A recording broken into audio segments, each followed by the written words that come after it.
Hello students, कैसे हैं आप सब लोग। मैं चंद्र प्रकाश स्वागत करता हूं आप सभी लोगों का जेनिक एजीआई स्टडी चैनल पर। एमपी सब इंजीनियर की वैकेंसीज आ चुकी हैं, ताबड़तोड़ वैकेंसीज हैं। मुझे नहीं लगता पिछले 2 साल में ऐसी संख्या में कोई वैकेंसीज टेक्निकल डिपार्टमेंट में आई हो। मौका है, छोड़ना नहीं है, ये तो आप सब लोग जान चुके हैं, पर उस मौके को भुनाएं कैसे, ये मैं बात आज आपके लिए बताने आया हूं। मेरा जो मुद्दा है मैं आज सिलेबस के बारे में बताऊंगा कि किस तरीके से हमें प्रोसीड करना है सिलेबस को लेके। आपको काफी हद तक जो ओवरऑल जानकारी है कि फॉर्म फिलिंग और कौन भर सकता है कौन नहीं, ये सब मिल चुकी होगी, बट फिर भी मैं एक छोटा शॉर्ट में बताते हुए अपने मेन मुद्दे की तरफ जाऊंगा। और मेन मुद्दा सिलेबस है मेरा। बड़ी डीप एनालिसिस मैं करके आया हूं सिलेबस को लेके। सिलेबस में अगर मैं बात करूं, 2017 में सब इंजीनियर की वैकेंसीज आई थी, जो कि एमपीपीएससी ने पेपर करवाया था, मतलब पब्लिक सर्विस कमीशन ने। ये जो पेपर और ये जो वैकेंसी आई है, ये प्रोफेशनल बोर्ड के द्वारा आई है, एमपी प्रोफेशनल बोर्ड के द्वारा आई है, जो कि पेपर इससे पहले हुआ था 2015 में। वो भी सब इंजीनियर का पोस्ट था। मतलब सब इंजीनियर के जो पोस्ट है वो 2 डिपार्टमेंट विभागों ने निकाले थे। एक 2015 में निकाले थे सब इंजीनियर के, जो कि प्रोफेशनल बोर्ड ने निकाले थे, जो कि ये भी सेम प्रोफेशनल बोर्ड ने ही निकाला है। और 2017 में पब्लिक सर्विस कमीशन ने निकाले थे सब इंजीनियर्स के पोस्ट, जो कि 2017 में हुआ था। दोनों के पेपर को देख के एनालिसिस करके ही मैं आपको सिलेबस बताऊंगा और बताऊंगा कैसे आपको आगे प्रोसीड करना है।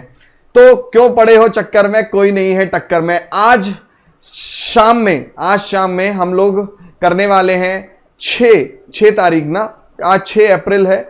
शाम में 7 बजे हम लोग कोर्स पे डिस्कशन करेंगे एमपी सब इंजीनियर की। तो याद रखिएगा, मत पड़ो किसी चक्कर में, क्योंकि कोई नहीं है टक्कर में। बेस्ट कोर्स आपको मिलेगा, और इससे best course I don't think so कि आपको कहीं से मिल पाएगा जो सिलेक्शन आपको कर पाएगा। सटीक एनालिसिस के साथ में आगे बढ़ते हुए आइए कुछ बात हम लोग करते हैं। लिंक एक बात बता दूं, इस सेशन का मेरे कमेंट बॉक्स में है, तो आप लोग जरूर देखिएगा, उस सेशन को अटेंड करिएगा। क्या पता आपके फायदे की बात हो रही हो वहां पे, ठीक है। और शेयर जरूर कर दीजिएगा, क्योंकि शेयर करेंगे तो जाहिर सी बात है कि आप एक अच्छा काम करेंगे, ठीक है बच्चे। चलिए, तो यहां पर एमपी सब इंजीनियर की वैकेंसी की बात हम लोग करते हैं। रिक्रूटमेंट जो हो रही है, एक शॉर्ट में बताता हुआ चलता हूं, पता सबको लगभग चल चुका है। 739 से लेकर लगभग 740-45 तक की ये सीट्स हैं ओवरऑल, जो प्योरली डबल ई और ट्रिपल ई वाले बच्चों के लिए है। और 285 की, जिसमें एक इलेक्ट्रिकल और मैकेनिकल दोनों बच्चे भर सकते हैं। तो लगभग ये 1100 की लगभग की ये पोस्ट आपकी बन जाती है। 1000 लगभग समथिंग, 1050 या लगभग समथिंग बन जाती हैं, जो इलेक्ट्रिकल वाले जिसमें दावेदारी पेश कर सकते हैं। पेपर पैटर्न की बात करूं, 200 मार्क्स का पेपर है, 200 क्वेश्चन आएंगे, जो कि 3 घंटे में आपको करने हैं। और सबसे बड़ी चीज है, no negative marking. No negative marking, आपकी कोई नेगेटिव मार्किंग नहीं है बच्चे। 100 टेक्निकल क्वेश्चंस आएंगे, 100 नॉन टेक्निकल क्वेश्चंस आएंगे। इसका मतलब टेक भी बहुत दमदारी से प्रिपेयर करना है, नॉन टेक भी बहुत दमदारी से प्रिपेयर करना है। कुछ जनरल क्वेरीज बच्चों को रहती हैं, क्लियर कर देता हूं बच्चे। आपका डिप्लोमा यदि है तो इस फॉर्म को भर सकते हैं, और अगर आप पे बीटेक डिग्री भी है तो भी इस फॉर्म को भर सकते हैं। याद रखिए, डिग्री कंप्लीट ही होनी चाहिए, आपका रिजल्ट आ चुका होना चाहिए। बीटेक वाले, डिप्लोमा वाले दोनों एलिजिबल हैं, तो दोनों लोग भर सकते हैं, बस कंप्लीट डिग्री होनी चाहिए। अदर स्टेट कैंडिडेट्स भी अलाउड है, पर वो जनरल में काउंट होंगे, ठीक है।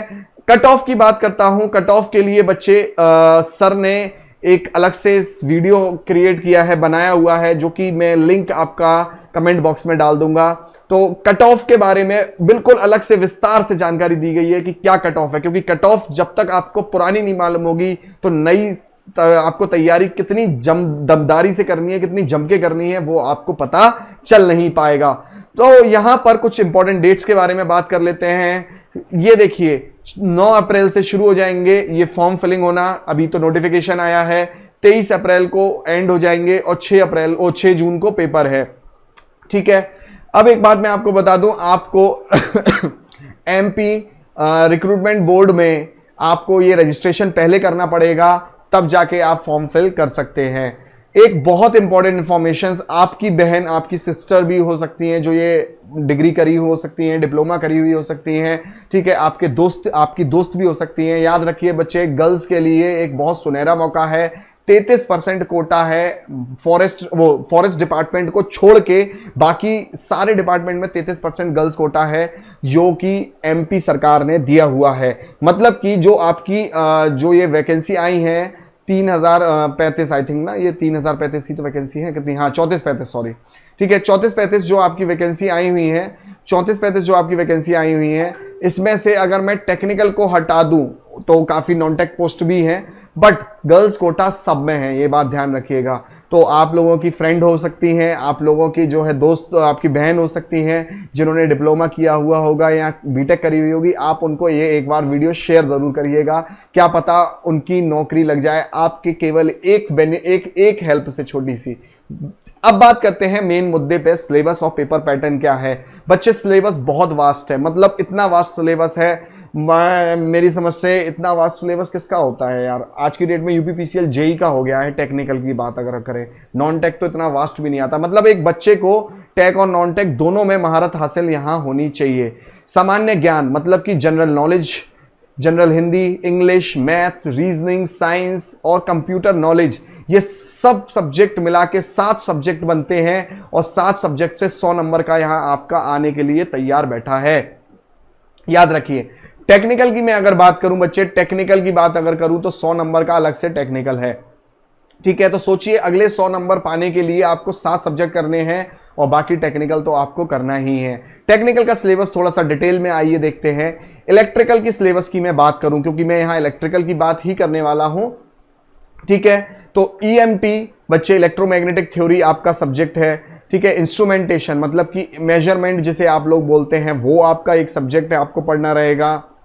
इलेक्ट्रॉनिक डिवाइसेस के बारे में आपको पढ़ना रहेगा, मशीन, एनालॉग, डिजिटल के बारे में, नेटवर्क एनालिसिस या कह लीजिए बीईई आप जिसे बोलते हैं, basic electrical, control system, power system protection, power electronics, power system analysis आपको पढ़ना है, पावर सिस्टम्स 1, पावर सिस्टम 2 जिसको हम कह देते हैं, वो सब है, यूटिलाइजेशन है, स्विच गियर एंड प्रोटेक्शन है।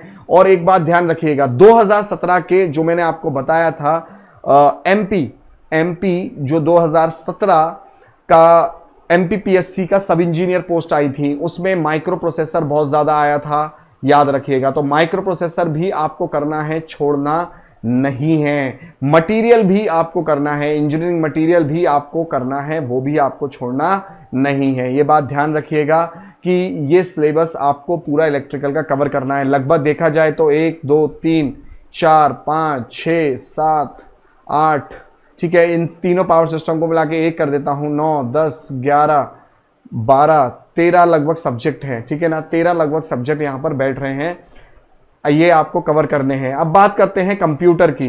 कंप्यूटर में आपको MS office, MS word, MS power point, MS excel, Windows, internet uses, software, hardware कौन से यूज होते हैं कंप्यूटर में, इन सब के बारे में जानना चाहिए और इनसे एमसीक्यूज बनते हैं।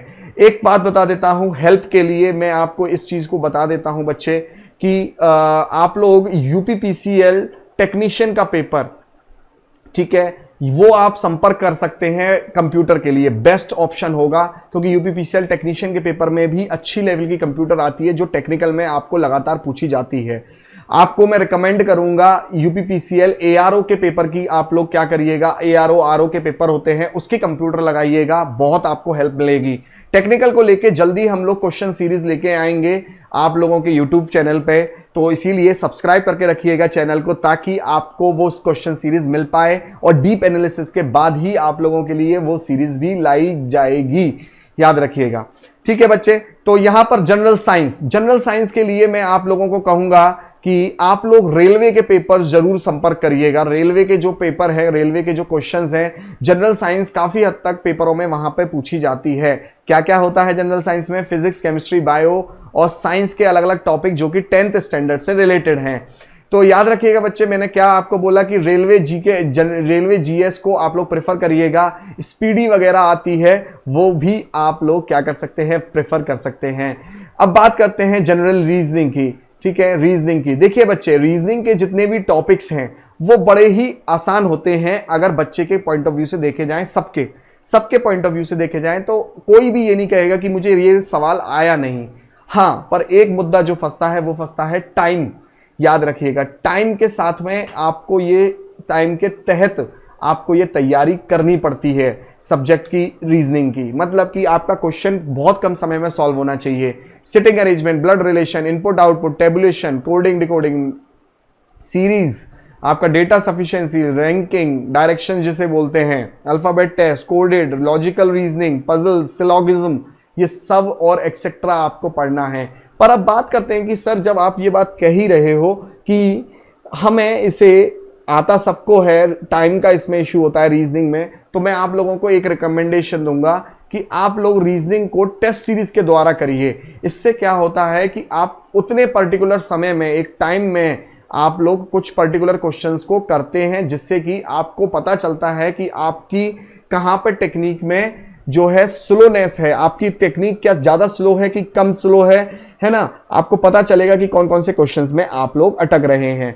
अब बात करते हैं यहां पर मैथ्स की, जनरल मैथ्स की बात करते हैं बच्चे, या एप्टीट्यूड की कह लीजिए, ये जनरल मैथ्स या एप्टीट्यूड आप कह लीजिए।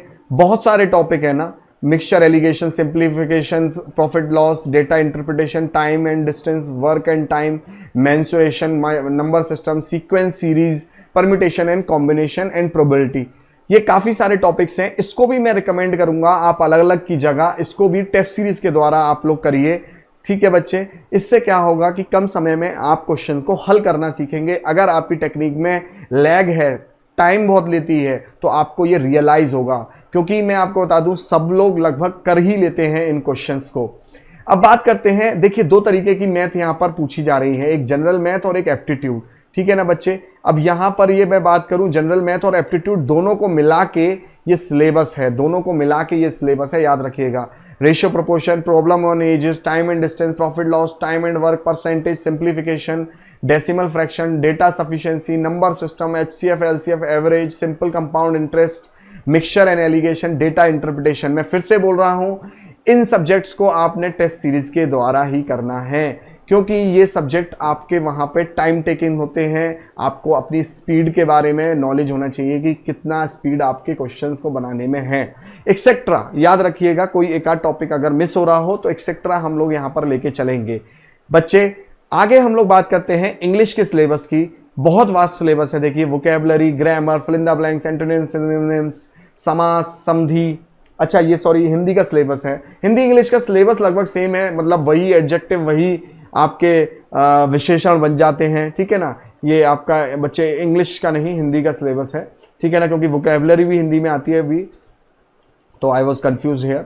चलिए, तो यहां पर हम लोग क्या बात कर रहे हैं, समास, संधि, वन वर्ड सब्सटीट्यूशन, मुहावरे, idioms and phrases, comprehension, passage. ठीक है, ये सब हिंदी के टॉपिक्स हैं। हिंदी के टॉपिक्स को मैं जरूर आपसे कहूंगा कि ये आप लोग कवर करिएगा। संधि, समास, मुहावरे, इनको आपको पढ़ने की जरूरत है, इनको आपको पढ़ने की जरूरत है, रीड करने की जरूरत है।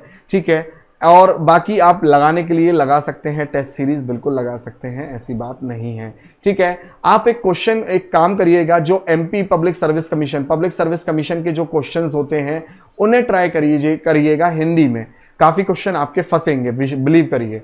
हिस्ट्री, देखिए जीके की बात करें तो history, geography, Indian national movement, ये बड़ा इंपॉर्टेंट है। याद रखिए, जो मॉडर्न हिस्ट्री है या नेशनल मूवमेंट है वो अपने आप में बहुत ज्यादा इंपॉर्टेंट हो जाता है।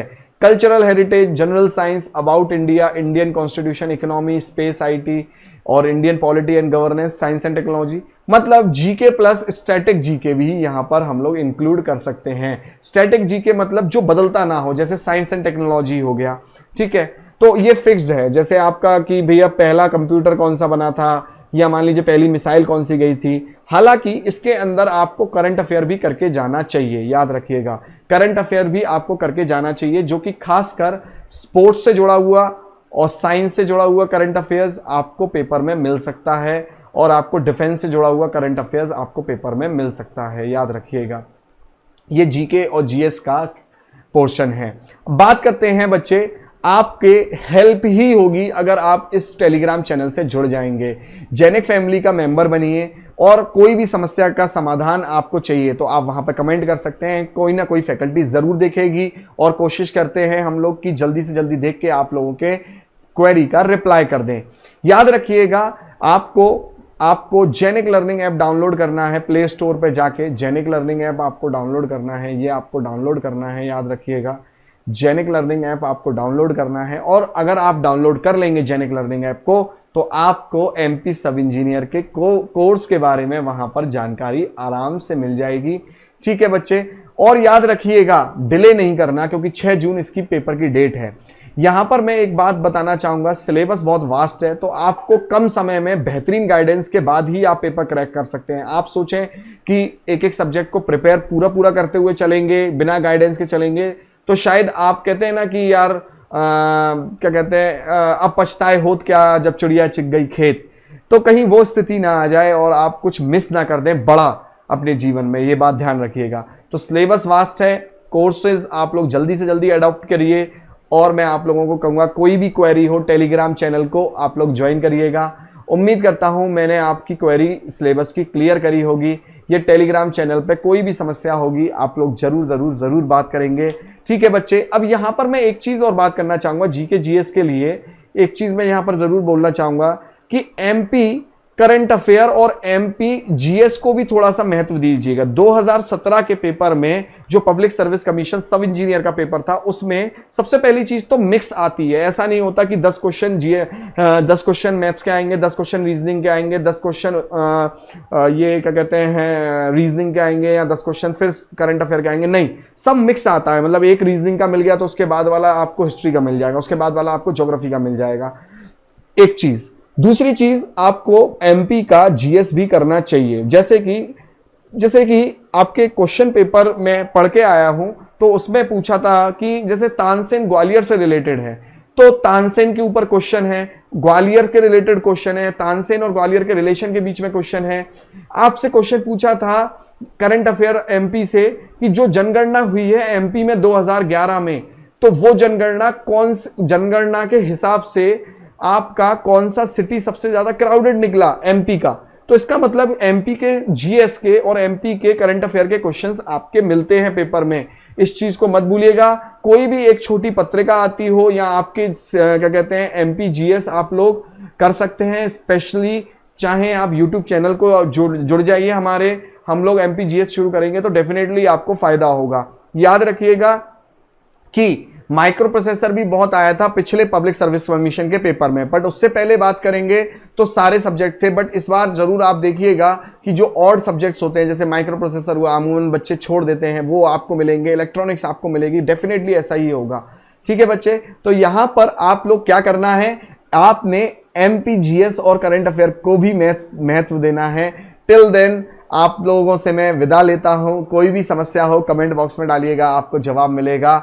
और शाम में 7 बजे आना मत भूलिएगा, लिंक आपके कमेंट बॉक्स में है, ताकि आप लोग कोर्स से जुड़ी हुई डिटेल्स पा सकते हैं। ठीक है बच्चे, तो याद रखिएगा, आज मिलते हैं शाम में। Thank you and have a nice day.